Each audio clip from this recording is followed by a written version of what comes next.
What's up, fuckers? It's tea time.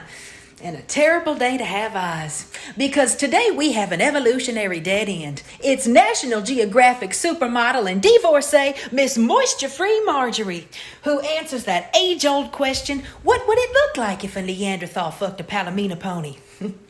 Now, it's been quite some time since that frizzy and flaxen hair and craterous pores big enough to fake a moon landing have joined us here at tea time, but no matter how much time has passed, it still never feels long enough.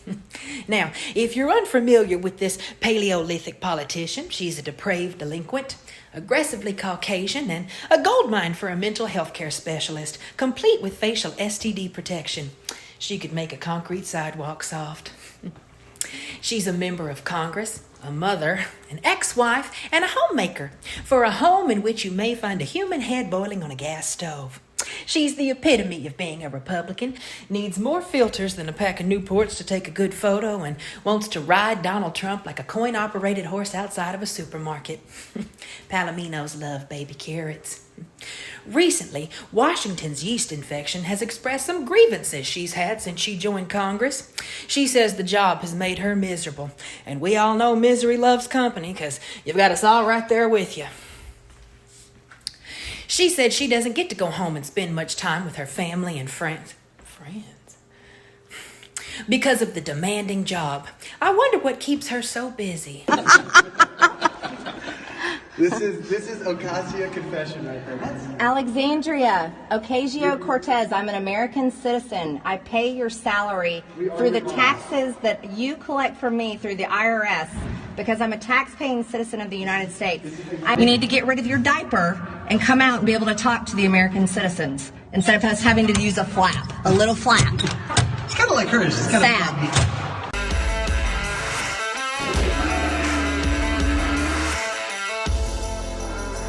Trump is your president. I like that. Smiley face. Smile. Trump is your president. Yeah, a message to them right there. A traitor. You need to step out of the way, please. You're blocking a member of Congress. Excuse me, ma'am. You're blocking a member of Congress. 2022, I'm going to blow away the Democrat socialist agenda.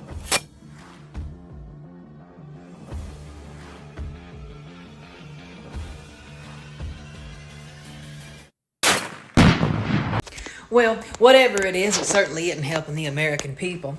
Also, our Candida in Congress says that her $174,000 a year salary is low and that she's lost money since she took the job.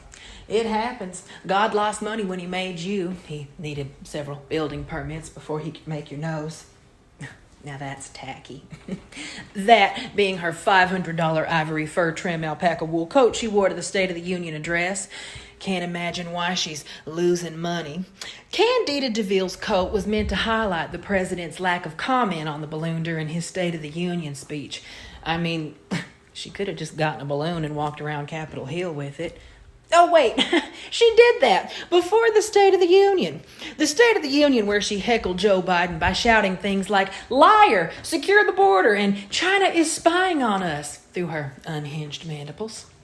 But this isn't the first time Chinese spy balloons have flown over the U.S. There were at least 3 Miss balloons flying over the U.S. during the pumpkin tip presidency. At least the Biden administration handled it when it happened on their watch. Nor is this the first time that the homophobic erectus has forgotten how to act. Here is Adam's Apple and Summer's Eve acting up, heckling the president at last year's State of the Union. This behavior is very on brand for bimbo and methadone, and it always has been. It's frightening because Republicans like Lobotomy Boebert and Moisture-Free Marjorie keep winning their elections. And they keep winning because they're a direct reflection of their constituents. Crazy Christian nationalists that support insurrections and authoritarian wannabes who want to keep this country split like the tips of Marjorie's hair. But what's even more frightening is that our politically violent, conspiracy-pushing, pro-Putin president-heckling white nationalist was appointed to the Homeland Security Committee and the Oversight and Accountability Committee by the House Republican Steering Committee. This country's going to hell in a handbasket, or to Russia.